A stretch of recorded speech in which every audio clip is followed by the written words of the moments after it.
Hi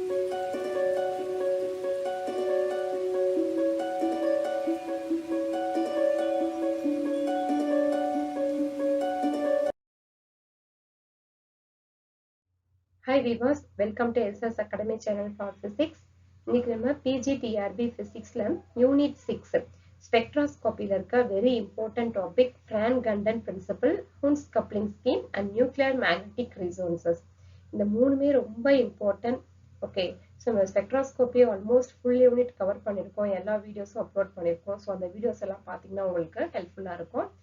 MCQ கொஸ்டின்ஸும் நம்ம upload பண்ணிருக்கோம். So அது நிறைய பேர் ரொம்ப லைக் பண்ணியிருந்தீங்க. இன்னும் நெக்ஸ்ட் இது கம்ப்ளீட் ஆன உடனே இது பேஸ்டா இருக்கிற நாம நிறைய MCQs அப்லோட் பண்ணலாம். ஓகே, ஸோ அதெல்லாமே நீங்க கலெக்ட் பண்ணி ரீட் பண்ணீங்கன்னா டெஃபினட்டா நீங்க நல்ல மார்க் ஸ்கோர் பண்ணலாம். First Frank Gundon principle.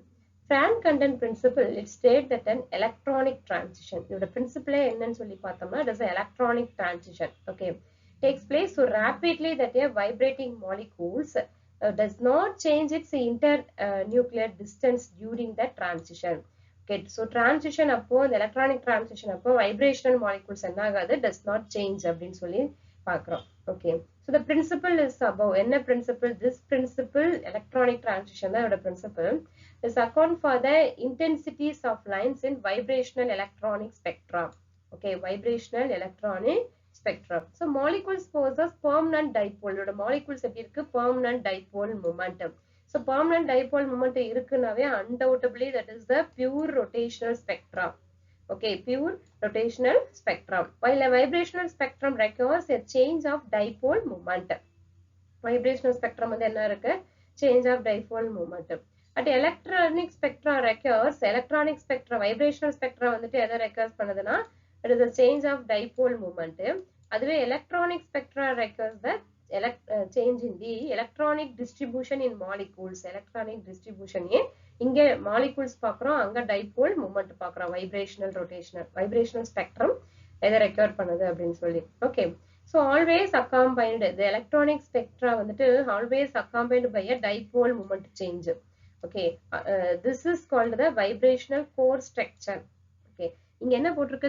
electronic spectra வந்து எதை ரெக்கார்ட் பண்ணுது? change in electronic distribution, okay, in a molecule or always accompanied by a dipole moment change. This is called the vibrational core structure. Okay, so when it accompanied with rotational changes, எப்போ வந்து இது rotational changes கூட combine ஆயிருக்கும், it is known as the rotational fine structure. அது என்னன்னு சொல்றோம்? rotational fine structure. So Frank Gundon principle எதை explain பண்ணுதுன்னா photochemical association. So this is a very important one more question.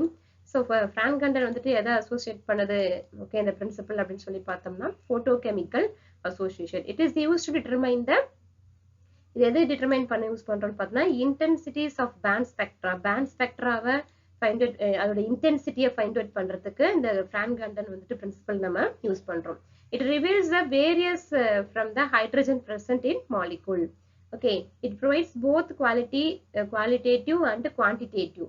குவாலிட்டேட்டிவாவும் இருக்கும், குவான்டிடேட்டிவாவும் இருக்கும். ரெண்டையும் அனலைசிஸ் பண்றதுக்கும் இந்த ஆர்கானிக் காம்போனன்ட்ஸ் வந்துட்டு ஆர்கானிக் காம்போனன்ட்ஸ்ல இந்த Frank Gundon principle தான் நம்ம அதிகமா யூஸ் பண்ணுவோம். Okay, so next Hund's coupling scheme. Hund's coupling schemesல பார்த்தோம்னா இந்த rotational energy, அதுல vibrational energy பார்த்தோமா, இதுல என்ன வரும்? rotational energy depends upon the mode of the coupling between the various angular momenta.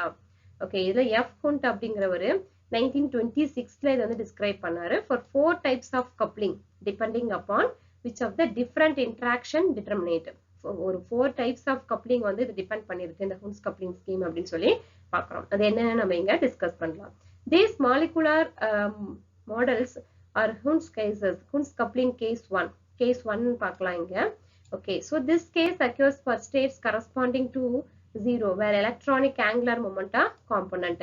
Okay, பாருங்க first electronic angular momenta component எடுத்துக்கிறோம். This the interaction of the nuclear rotation with electronic orbital and spin motion is weak. இது எது கூட interact ஆகுது? first caseல வந்துட்டு nuclear rotation with electronic orbital and spin. Okay, electronic nuclear rotation வந்துட்டு electronic orbital கூட interact ஆகும்போது அதோட spin motion எப்படி இருக்குன்னு பார்க்கிறோம், வீக்கா இருக்கு அப்படின்னு சொல்லி பார்க்கிறோம். spin motion வந்து எப்படி இருக்கு? வீக்கா இருக்கு. So in this case, the magnetic field generated by the orbiting electrons is sufficiently strong to couple the spin vector to the internuclear axis. Okay, இந்த magnetic field எதை generated பண்ணுதுன்னா இந்த orbiting electrons வந்துட்டு sufficiently strong இருக்கணும் to couple the spin vector to the internuclear axis. Okay, this is the first case. Second case ல பார்த்தோம்னா the magnetic field generated by the orbiting electrons is so weak. First என்ன பார்த்தோம் sufficiently strong பார்த்தோம். இங்க என்னது weak that spin vector coupled to internuclear axis. இங்கே internuclear axis தான். Vector is no longer coupled. ஓகேவா? இங்க என்னது sufficiently strong to couple.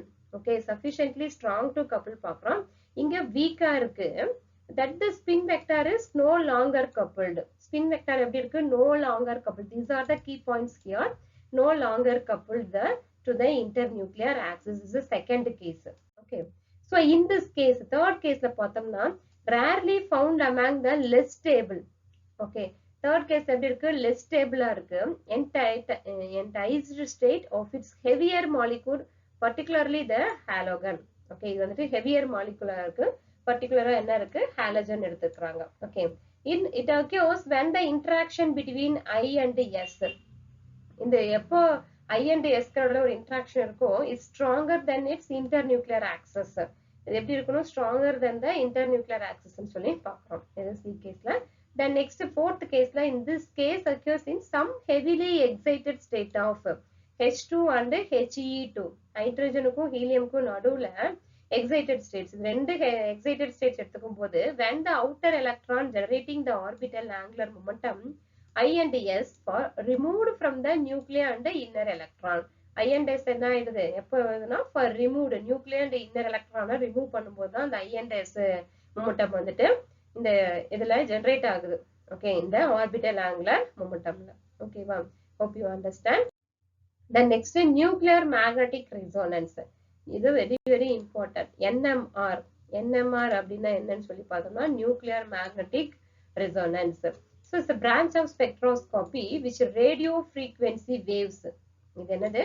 NMRங்கிறது என்னன்னு பார்த்தோம்னா radio frequency waves induce transition between magnetic energy levels of nuclei of molecule. NMR is a powerful tool for investigating nuclear structure. Nuclear structure வந்துட்டு analyze பண்றதுக்கு இந்த NMR வந்துட்டு it's a very powerful tool. Okay, it is used to study the shape and structure of the molecule. ஒரு moleculeோட shapeும் structureும் study பண்றதுக்கு NMR நம்ம use பண்றோம்.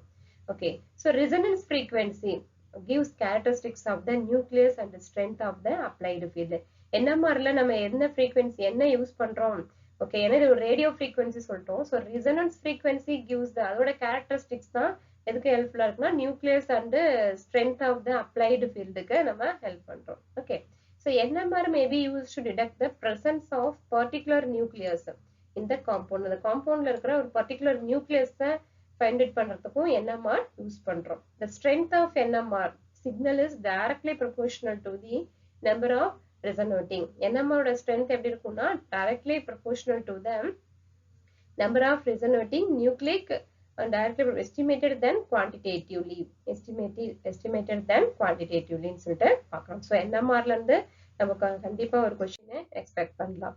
The number of signals in the NMR indicates the different kinds of proton. NMR signal வந்து எதை வந்து indicate பண்ணுது அப்படின்னு சொல்லி பார்த்தோம்னா it's a number of proton different kinds of proton that molecule contains. Okay, different kinds of protons எவ்வளவு moleculesலாம் இருக்கு அப்படின்னு சொல்லி பார்க்கறதுக்கு இந்த NMR signals வந்துட்டு யூஸ் பண்றோம். So intensities of the signals tells about the how many protons of each kind there are. Okay, ஒரு molecules each kinds of moleculesல எவ்வளவு protons இருக்குன்னு find out பண்றதுக்கு இந்த NMR signals வந்துட்டு யூஸ் பண்றாங்க. Then the splitting of signal into several peaks tells about the environment of the proton with respect to the other nearby proton. Okay, so the three may ரொம்ப important. Frank, Kandan, Hunds and இந்த NMR. இந்த three நீங்க தெளிவா இருந்தீங்க அதாவது கண்டிப்பா ஒரு 1 mark question attend பண்ணிடலாம். Okay, if you like my channel, please subscribe and share your friend circle. If you have any doubt means put into the comment box. Thank you. All the best.